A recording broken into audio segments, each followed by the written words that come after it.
नमस्कार, मैं हूं आपके साथ शिवानी रतूड़ी और आप देख रहे हैं कैपिटल टीवी उत्तर प्रदेश।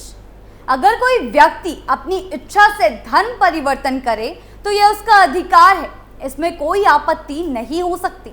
लेकिन जब यही धर्म परिवर्तन लालच, धोखे या जोर जबरदस्ती से कराया जाए, जब किसी की सामाजिक या आर्थिक कमजोरी का फायदा उठाकर उसे एक ऐसे जाल में फंसाया जाए जहां से निकलना मुश्किल हो जाए, तो वह केवल एक धार्मिक प्रक्रिया नहीं बल्कि एक संगठित अपराध बन जाता है।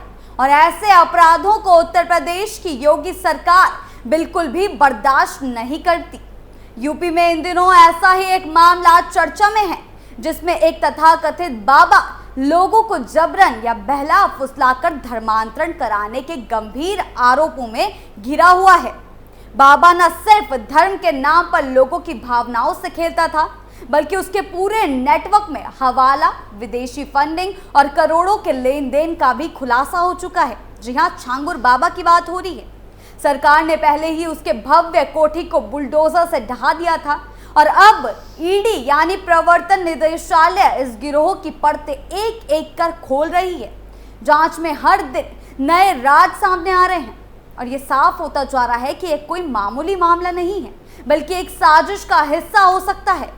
क्या कुछ चल रहा है यूपी में, आइए जानते हैं विस्तार से। छांगुर बाबा पर ईडी का शिकंजा।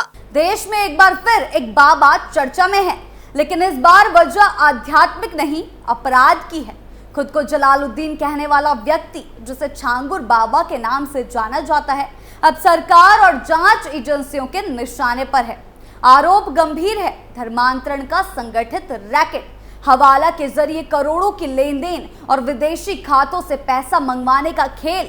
गुरुवार सुबह प्रवर्तन निदेशालय की टीमों ने उत्तर प्रदेश और महाराष्ट्र, मुंबई के कुल 14 ठिकानों पर एक साथ छापेमारी की। इसमें 12 स्थान उत्तर प्रदेश के बलरामपुर जिले में और 2 मुंबई के पौष इलाकों में हैं। जी हां, इस छापेमारी के दौरान न सिर्फ घरों और दफ्तरों की तलाशी ली गई, बल्कि संदिग्ध दस्तावेज, बैंक ट्रांजैक्शन की जानकारी और डिजिटल उपकरण भी जब्त किए गए। खास बात यह है कि यह कार्रवाई केवल जलालुद्दीन या छांगुर बाबा तक सीमित नहीं थी, बल्कि यह उसके पूरे गिरोह की आर्थिक गतिविधियों को लेकर की गई है।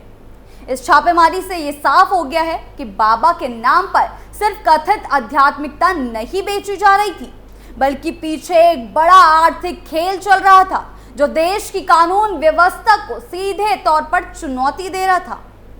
ईडी की कार्रवाई के दौरान यह भी सामने आया है कि बाबा के करीबी माने जाने वाले शहजाद शेख के बैंक खाते में आरोपी नवीन द्वारा लगभग 2 करोड़ रुपए ट्रांसफर किए गए थे।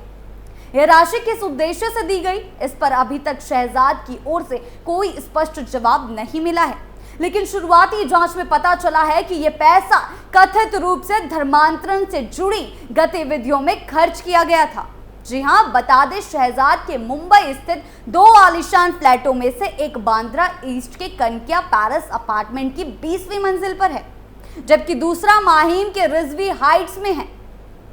इन दोनों जगहों से ईडी ने कई संदिग्ध कागजात, इलेक्ट्रॉनिक डिवाइस और बैंक स्टेटमेंट जब्त किए हैं। पूछताछ के दौरान शहजाद कई बार गोलमाल जवाब देता पाया गया, जिससे शक और भी ज्यादा गहरा हो गया।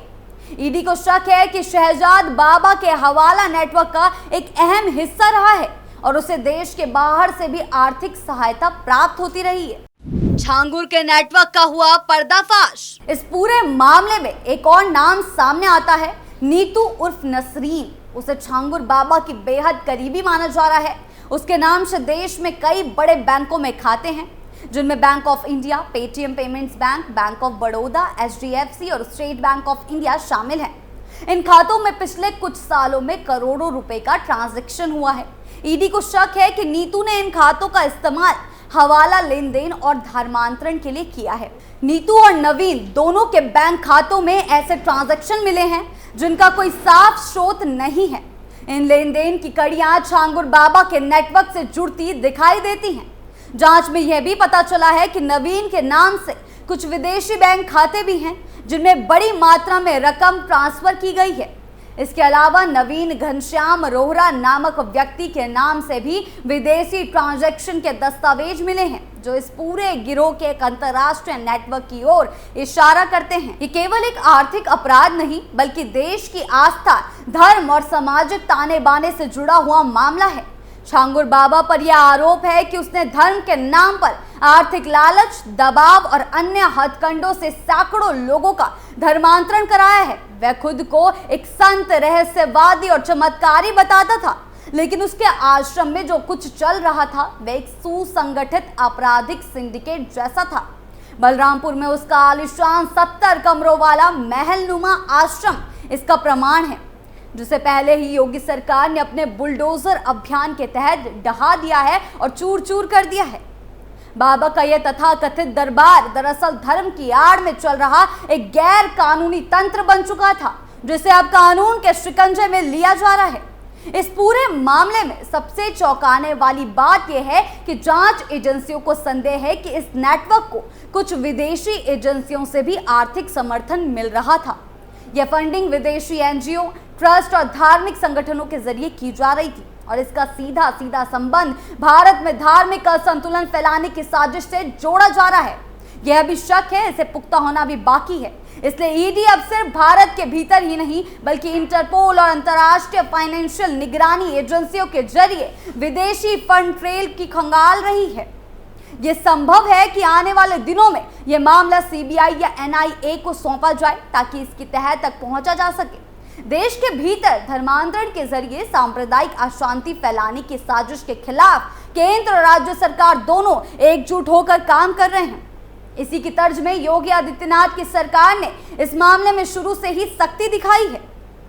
छांगुर बाबा का अवैध रूप से निर्मित महल ध्वस्त कर देना, उसके आश्रमों को सील करना और अब ईडी के जरिए पूरे नेटवर्क को खंगालना, ये सभी कदम यही दिखाते हैं कि योगी सरकार राज्य में धर्म के नाम पर चल रहे किसी भी गैर कानूनी गतिविधि को बर्दाश्त नहीं करेगी। बाबा के भक्तों की भीड़ अब छट चुकी है और उसके करीबी साथी कानून के घेरे में आ चुके हैं। गिरोह से जुड़े लोगों के खातों में संपत्तियों और लेन देन की जांच के जरिए यह भी पता लगा जा रहा है कि इस रैकेट में और कौन कौन शामिल था। हो सकता है कि कुछ बड़े नाम और सत्ताधारी या राजनीतिक संपर्क भी सामने आ सकते हैं।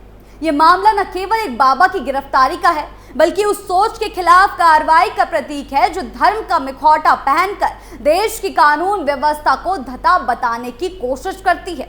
यह उनके खिलाफ भी चेतावनी है जो जनता की आस्था का दोहन कर निजी साम्राज्य बनाते हैं और फिर हवाला, धर्मांतरण, जमीन कब्जे जैसे काले धंधों में लिप्त पाए जाते हैं। छांगुर बाबा का भांडाफोड़ केवल एक व्यक्ति की गिरफ्तारी नहीं बल्कि एक पूरी मानसिकता के खिलाफ निर्णायक कदम है।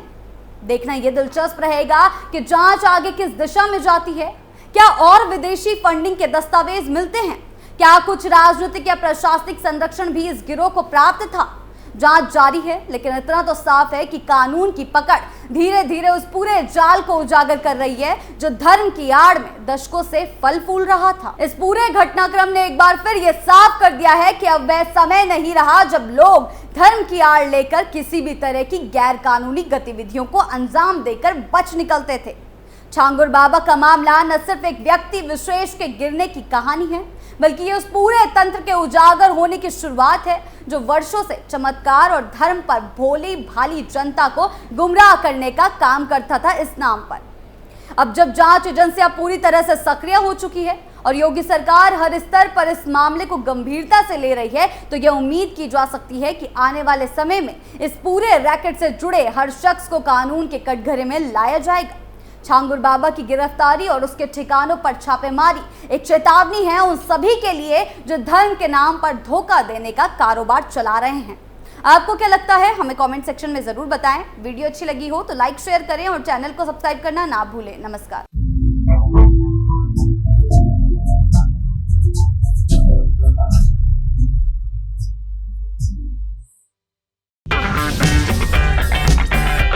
अगर आपको हमारा वीडियो पसंद आया हो तो इसे लाइक करें, हमारे चैनल को सब्सक्राइब करें और हाँ, बेल आइकन दबाना ना भूलें ताकि आप तक हमारे वीडियो की नोटिफिकेशन पहुंचती रहे।